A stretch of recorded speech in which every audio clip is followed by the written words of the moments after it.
अस्सलाम वालेकुम जी, मैं हूं ज़ियाब लोच और आप मुझे सोशल मीडिया प्लेटफॉर्म्स पर सुन और देख रहे हैं। सामीन, पीपल्स पार्टी ने कराची की जो मेयरशिप थी उस पर शब खून मारा है और उसकी तफसीलात मैंने आज आपको बयान करनी है कि किस तरीके से ये कारनामा सर अंजाम दिया जा रहा है। अगरचे पहले भी जमहूरियत के नाम पर आमरीत की बदतरीन मिसालें हमारे सामने हैं, लेकिन ये एक और मिसाल कायम की जा रही है। ये क्या सूरत हाल है, ये आपको बयान करनी है। लेकिन मैं आपको बता दूं कि जो पीपल्स पार्टी है वो माजी में जो कहलाती थी कि वो आइन की मुहाफिज जमात है, जमहूरियत की हामी जमात है, और डिक्टेटरशिप के सामने अगर कोई जमात खड़ी होती है तो कहा जाता था कि वो पीपल्स पार्टी है। भुट्टो ख़ानदान पाकिस्तान में जमहूरियत और आइन की एक वाहिद उम्मीद नज़र आते थे और लोग उससे दीवानावार इश्क करते थे। यानी पीपल्स पार्टी से एक रोमांस था जो कि कई अशरों तक बरकरार रहा। लेकिन अब क्या वजह है कि वो रोमांस तो ख़त्म हो गया, बल्कि उल्टा इस पार्टी से लोगों की नफ़रत शुरू हो गई है। उसकी वजह क्या है, वजूहात क्या हैं? कि जब आप असूलों को छोड़ दें और सिर्फ फ़ायदा हासिल करने के लिए फ़ैसले करें तो फिर उसका यही नतीजा निकलता है।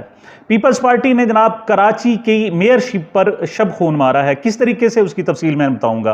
कराची के मेयरशिप के इलेक्शन 2 मरहलों में हो चुके हैं और उसकी टोटल जो नशिस्तें हैं वो 246 नशिस्तें हैं। उसमें से 240 के अब तक नताइज सामने आए हैं। उन 240 में से देखा जाए तो पीपल्स पार्टी ने 98 सीटें ली हैं, जमात इस्लामी ने 87 ली हैं, पीटीआई ने 43, नून लीग की 7, जेयूआई की 3, टीएलपी और आज़ाद एक उम्मीदवार कामयाब हुआ है। इसमें Peoples Party single largest party के तौर पर सामने आई है। उसका दावा है कि चूंकि हम सबसे बड़ी पार्टी हैं लिहाजा हुकूमत हमें बनानी चाहिए। लेकिन यहाँ ज़रा थोड़ा सा ठहरें, अगर यही असूल अगर हैं कि जो सबसे बड़ी पार्टी हो हुकूमत उसको बनानी चाहिए, तो वफाक में, सेंट्रल में हुकूमत तो फिर तहरीक इंसाफ की बननी चाहिए, क्योंकि सिंगल लार्जेस्ट पार्टी जो सेंट्रल में वफाक में है वो इस वक्त भी तहरीक इंसाफ है। लेकिन इसी पीपल्स पार्टी ने क्या किया कि अप्रैल 2022 में सिंध हाउस में मंडियां लगाईं और पीपल्स पार्टी के लोगों को खरीदा गया। राजा रियाज जैसे लोगों को अपोजिशन लीडर बना दिया गया है। और उनको कहां खरीदा गया था? उनको खरीदार आसिफ अली जरदारी थे और उन्हें सिंध हाउस में जमा किया गया था, वहीं लाकर उनको रकूम दी गई थी। तो अगर एक फार्मूला अगर वफाक पर कायम नहीं हो सकता तो वो कराची में कैसे कायम हो सकता है? वहां क्या किया है जनाब? वहां 122 नशिस्तें, 23 नशिस्तें चाहिए मेयरशिप के उम्मीदवार के लिए। अच्छा, उसकी वजह यह कि अभी अब बहुत सारी जो मखसूस सीटें हैं वो भी उसमें शामिल होनी है, लेकिन हम मखसूस सीटों के बगैर बात करते हैं। 123 नशिस्तें चाहिए मेयरशिप बनाने के लिए, लेकिन इस वक्त जो पीपल्स पार्टी के पास हैं वो 98 हैं। 3 अभी मुतनाज़ा हैं, उनको भी उन्होंने डाला हुआ है पीपल्स पार्टी के खाते में, और वो क्लेम करते हैं कि उनकी 101 नशिस्तें हैं। लेकिन दूसरी तरफ जमात इस्लामी और पीपल्स पार्टी की 87 और 43 सीटें, इन दोनों को जमा किया जाए तो 130 सीटें बनती हैं। 87 जमा 43, 130 सीटें बनती हैं, जबकि मेयरशिप के लिए सिर्फ 123 आपको सीटों की ज़रूरत है, वोटों की ज़रूरत है। लेकिन इस वक्त खेल खेल रही है। खेल क्या खेल रही है कि अगर पीपल्स पार्टी अब बाकी तमाम जमातों को भी साथ मिला ले, ये जैसे पीपल्स पार्टी के 98 साथ उसमें नून लीग के आ जाएं, जेयूआई के 3 भी वोट ले जाएं, टीएलपी का भी वोट पीपल्स पार्टी को मिल जाए और एक जो आज़ाद उम्मीदवार जीता है वो भी मिल जाए, तो इनके टोटल वोट 110 बनते हैं और उसके मुकाबले में जमात इस्लामी और तहरीक इंसाफ के 130 बनते हैं। लेकिन ये 110 वोट रखने वाली जमात 130 वोट रखने वाले इत्तेहाद पर हमला करने जा रही है। यानी ये एक इत्तेहाद है, दूसरी तरफ दूसरा इत्तेहाद है, उस पर हमला करने के लिए जा रहे हैं। तरीकाकार क्या इख्तियार किया गया? तरीकाकार ये इख्तियार किया गया है कि इस वक्त जैसे वफाक में और तमाम सूबों में हो रहा है कि एक एक शख्स को, तहरीक इंसाफ से मुतल्लिक एक एक शख्स को बिल्कुल गिरफ्तार किया जा रहा है और उसकी नाक से लकीरें निकलवाई जा रही हैं। उसका ताल्लुक किसी एहतजाज से है या नहीं है? एक मरतबा एक वजीर जनाब अपनी जमानत मंजूर करवा के आता है और उसको रिहाई मिलती है, लेकिन जेल के दरवाजे पर ही उसे दोबारा गिरफ्तार कर लिया जाता है। उसकी सबसे बड़ी मिसाल शीरी मज़ारी साहिबा हैं।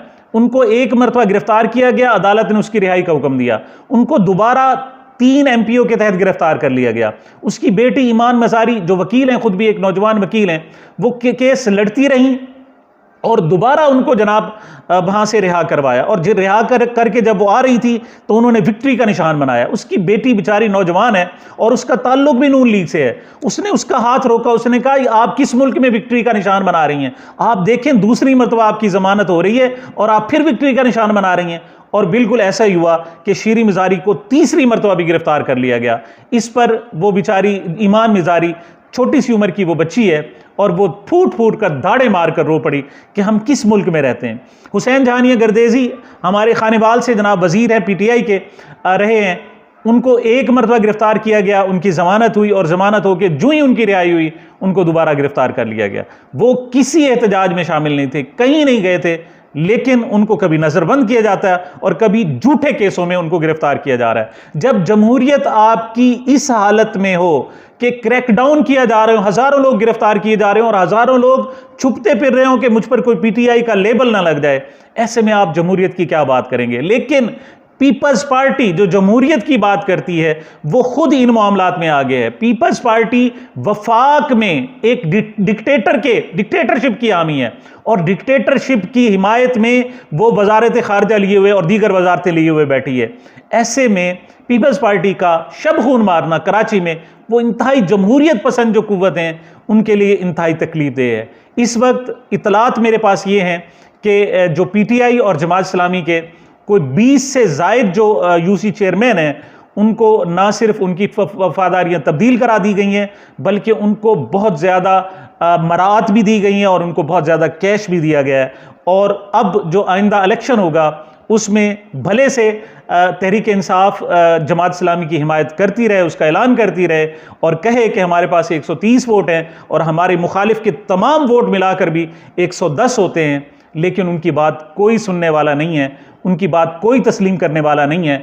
बल्कि माइट इज़ राइट है, जमहूरियत वही है जो ताकत के ज़ोर पर हो, आइन वही है जो बड़ा साहब लिख दें और अदालतें वही हैं जो इशारों पर काम करें। इसके अलावा ना पाकिस्तान में इस वक्त ना जमहूरियत है, ना इस वक्त कोई अदालतें हैं और ना कोई और निज़ाम है। इस वक्त अफसोसनाक सूरत हाल ये है कि बिलावल भुट्टो जरदारी जैसा एक नौजवान, जिससे पाकिस्तान कौम को उम्मीदें थी कि वो आइन के हक में खड़ा हो जाएगा, उसके हक उससे उम्मीदें थी कि वो जमहूरियत के हक में खड़ा हो जाएगा, उससे उम्मीदें थी कि वो डिक्टेटरशिप के खिलाफ खड़ा होगा, लेकिन सबसे ज़्यादा जो भीगी बिल्ली बना है वो बिलावल भुट्टो जरदारी है। और ऐसे में जो पाकिस्तान में जमहूरियत पर एतमाद रखते हैं और उनका ख्याल है कि पाकिस्तान को जमहूरी अंदाज में चलना चाहिए, वो बहुत ही अपसेट हैं। इस वक्त गिरफ्तारियों पर गिरफ्तारियां हो रही हैं, कोई आइन नहीं है। यहां तक कि उसी शहर कराची के साबिक गवर्नर इमरान इस्माइल को गिरफ्तार कर लिया जाता है और उसका रिमांड दिया जाता है। और बहुत सारी कहानियां हैं। ऐसे लगता है कि यहाँ जंगल का कानून नाफिज है। देखते हैं ये कब तक चलता है। मैं समझता हूँ कि ये सारी सूरत हाल ना सिर्फ जमहूरियत के खिलाफ है बल्कि पाकिस्तान के भी खिलाफ है। ये लोग जो कह रहे हैं कि पाकिस्तान के नाम पर गिरफ्तारियां कर रहे हैं, दर हकीकत पाकिस्तान को खोखला करने की साजिश हो रही है जो किसी तौर पर दुरुस्त नहीं। ये मैंने कराची की सूरत हाल आपको बताई। मुझे, मेरे इस चैनल को अपनी मोहब्बतों और दुआओं में याद रखिएगा।